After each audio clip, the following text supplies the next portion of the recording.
تو اخلاق جنسی کے حوالے سے عرض کیا آپ کی خدمت میں، اس کی تعریف کی اور اس کے فوائد اور اس کے عنوانات موضوعات آپ کی خدمت میں بیان کیا کہ اخلاق کے کون کون سے شعبے، اس میں کون کون سے حصے، کون کون سا عنوان اخلاق جنسی میں شامل ہے، اور پھر اس کی اہمیت بھی بیان کر دی، آیتیں بھی بیان ہوئی، روایتیں بھی اس سلسلے میں بیان ہوئی، اور جو ہے راہ تحصیل بھی بیان کیا، کل راہ علمی راہ عملی بیان کیا کہ انسان غریزہ جنسی کو حد اعتدال پہ رکھنے کے لیے، اسے اپنے کنٹرول میں رکھنے کے لیے کون کون سی چیزوں کو پڑھنا اور مطالعہ کرنا ضروری ہے، اور کون کون سے اعمال انجام دینے ہوتے ہیں جو کرنے کے عملی و علمی دونوں آپ کی خدمت میں عرض کیا۔ آج تذکرات ہیں، کچھ تذکریں، یاد دہانیاں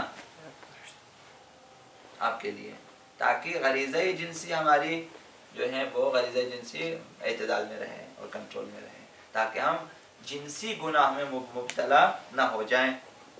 نمبر 1، اسلام نے بہترین راہ معین فرمایا ہے انحرافات جنسی سے مقابلہ کرنے کے لیے،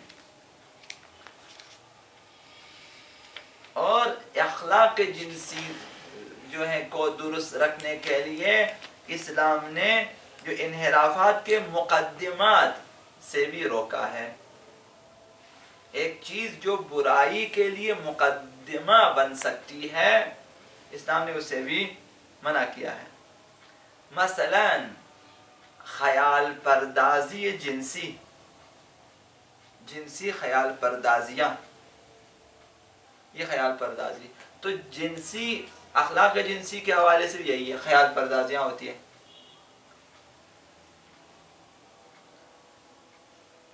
لہٰذا اسلام نے اس سے بھی منع کیا ہے کہ ذہن کو جنسی خیالات میں مبتلا نہ رکھیں، لہٰذا کوشش کریں کہ ذہن کو وہاں سے ہٹا دیں۔ یہ چیزیں ٹھیک نہیں ہیں کہ انسان جان بوجھ کر اپنے آپ کو ایسے خیالات میں مبتلا رکھیں، درست نہیں ہے۔ جنسی گناہ میں خیالات کو لگا کے رکھیں، اور بعض کی تو کل سرمایہ یہی خیالات ہیں اور کچھ ہے ہی نہیں ہے خیالات۔ اسلام نے اسے منع کیا ہے، جیسے خیال پردازی جنسی، جیسے چشم چرانی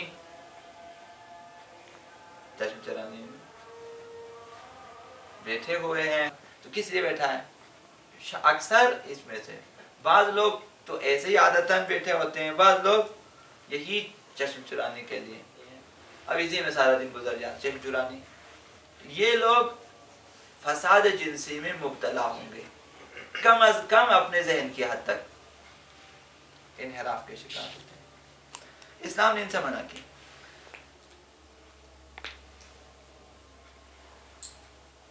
اور اسلام نے فرمایا وَلَا تَقْرَبُوا الزِّنَا، یعنی مقدمات زنا کے نزدیک بھی نہ جائیں۔ تقربو اراد کیا کہ نزدیک نہیں جانا ہے آپ نے، تو زنا کے نزدیک جانے والے قدم کون کون سے ہیں؟ یہی کہ وہ چیزیں جو آپ کو اس کے نزدیک کر دیتی ہیں، جیسے یہی نامحرم کی طرف دیکھنا، نامحرم سے بات چیت کرنا، غیر ضروری گفتگو کرنا اور دقت سے انہیں دیکھنا، حتیٰ کہ ان کی باڈی، چہرے کے علاوہ بھی۔ حضرت موسیٰ علیہ السلام کے بارے میں کہ حضرت شعیب کی بیٹی جو ہے تشریف لائی ان کو بلانے کے لیے، حضرت شعیب نے کہا مجھے گھر کا پتہ نہیں ہے، انہوں نے کہا کہ میں آگے آگے جاتی ہوں، آپ پیچھے پیچھے آ جائیں۔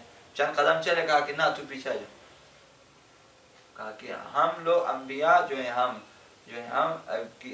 خواتین کو پیچھے سے بھی ہم جو ہے ان پہ نظر ہم نہیں ڈالتا، میں آگے چلتا ہوں، تو پیچھے سے خالی بتا، اگر میرا راستہ غلط ہو گیا خالی بتا اس طرف جانا ہے۔ حضرت موسیٰ تاکہ اس لڑکی کے پیچھے، جبکہ خود معصوم، وہ بھی نبی کی بیٹی اور وہ بھی باحیا، جس کی حیا کی گواہی خدا نے قرآن میں دی کہ تمشی الاستحیاء، کہ یہ دونوں مکمل پاک، پھر بھی حضرت موسیٰ نے کہا کہ نہ، یہ گوارا نہیں ہے۔ تو لہٰذا تقرب الزنا، تو حتیٰ کہ ہمیں ان سے منع کیا گیا. اگر قصد لذت ہے اور خوف ریبہ اور خوف گناہ ہے تو حرام ہے. چاہے آپ برقعے کے پیچھے سے دیکھیں، چاہے آپ اینک لگا کر دیکھیں، چاہے جس طرح سے بھی دیکھیں، ان کی باڈی مکمل پردے میں ہے پھر بھی حرام ہے. اگر قصد لذت ہے حرام ہے، خوف ریبہ و گناہ ہے تو حرام ہے، چاہے وہ محرم ہو یا نہ محرم، فرق نہیں پڑتا، چاہے وہ چھوٹی یا بڑی. تو اسلام نے ان سے منع، ولا تقربوا الزنا، قریب بھی نہ جانا. نظر انسان کو نزدیک کرنے والی ہے، لمس و نظر، چھونا اور دیکھنا، اور اسی طرح سے سماعت، ان کی باتیں سننا، یہ بھی انسان کو نزدیک کر دیتا ہے. خدا اسلام نے ان سے منع کیا.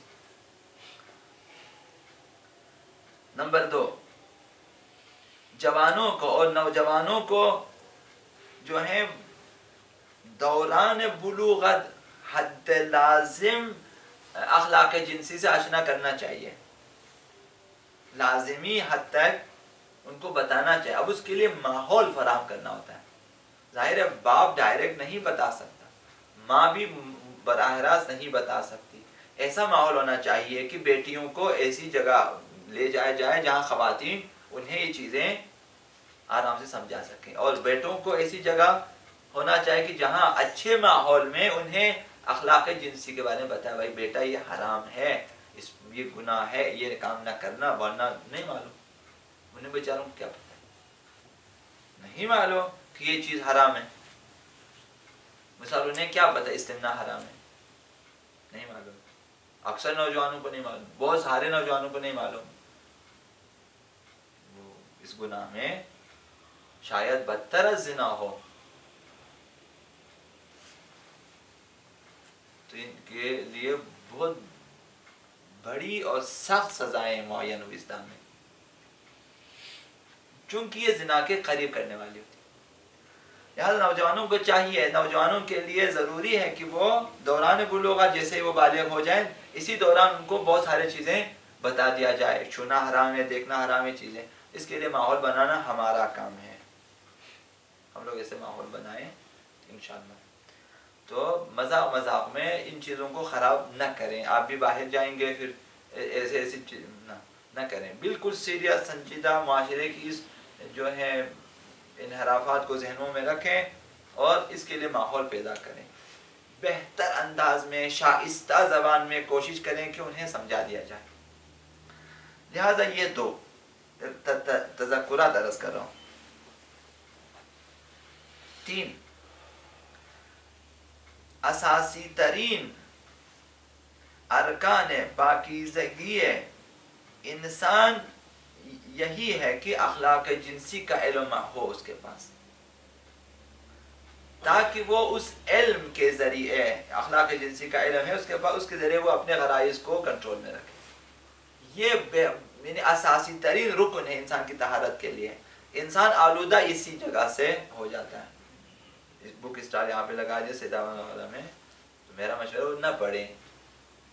وہ اخلاق ٹھیک کرنے کے لیے، بگاڑنے کے لیے ہے.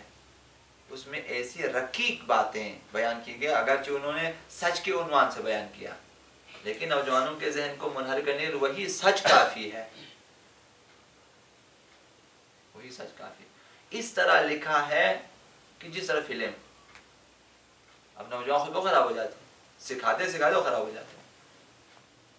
باتیں بہت بے پردہ ہیں اس میں، لہذا وہ ٹھیک نہیں ہے. جس نے بھی لکھا غلط لکھا. اس طرح بات ہونی چاہیے کہ نوجوانوں کے لیے صرف ان تک بات پہنچے، لیکن نہ ان کے بالکل مکشوف بے پردہ باتیں اس تک پہنچے. ابھی بات کرنے میں بھی تو فرق ہے. سچ بات ہم بھی کہہ سکتے ہیں، بے پردہ بھی کہہ سکتے ہیں. اب بے پردہ کہنے میں یہ کہ نوجوان بجائے اس کے ٹھیک ہو جائیں، ان کے ذہن چلے گئے وہاں پہ. جب تک آپ سچ بات کہیں گے پھر پوچھیں گے کہ ابھی کیا پڑھا تھا. جی ہاں. تو لہٰذا ایسے ماحول شائستہ زبان ضروری ہے. اس طرح آیت اللہ مکارم کی کتاب ہے، اس طرح شاید آیت اللہ جو ہے امینی کی شاید کتابیں ہیں، یا کچھ ایسی کتابیں ہیں جو اخلاق جنسی کے بارے میں لکھا، شہید التحریر کتابیں لکھیں. نوجوانوں کی جنسی مشکلات میں بھی کچھ باتیں اس میں بھی لکھی، تو یہ چیزیں پڑھیں ضرور۔ 3 ٹائم زیادہ ہو رہا ہے، کہاں سے ہو رہا ہے بھائی، میں 3 چیزیں پڑھی۔ 4 تفسیر سورہ یوسف، تفسیر سورہ نور، تفسیر سورہ احزاب کا مطالعہ فرمائیں، اخلاق جنسی سے جو ہے مزین ہونے کے لیے، درست کرنے کے لیے، سورہ یوسف، سورہ نور، سورہ احزاب۔ حضرت علامہ طباطبائی یہ 5ویں چیز فرماتے ہیں کہ معجزہ حضرت یوسف کیا ہے؟ دام زلیخا سے رہائی پانا، یہ معجزہ یوسف ہے۔ یہاں سے بڑے بڑے چھوٹ کے نہیں آ سکتے، جہاں سے حضرت یوسف آئے ہیں نہ معلوم کتنے دروازے تھے، 4 5 6 7 شاید کتنے، صرف خداوند متعال پہ بھروسہ کیا، صرف دعا کی، رابطہ کیا خدا سے، اور پھر خدا نے الہام کیا کہ دوڑیں دروازے کی طرف، اور دوڑے۔ ہم نہیں دوڑیں گے، ہمیں اگر پتہ ہو دروازہ بند، ہم نہیں دوڑیں گے دروازے کی طرف، لیکن یوسف دوڑے۔ حضرت علامہ طباطبائی نے فرمایا کہ یہ یوسف کا معجزہ دام زلیخا سے رہائی پانا ہے۔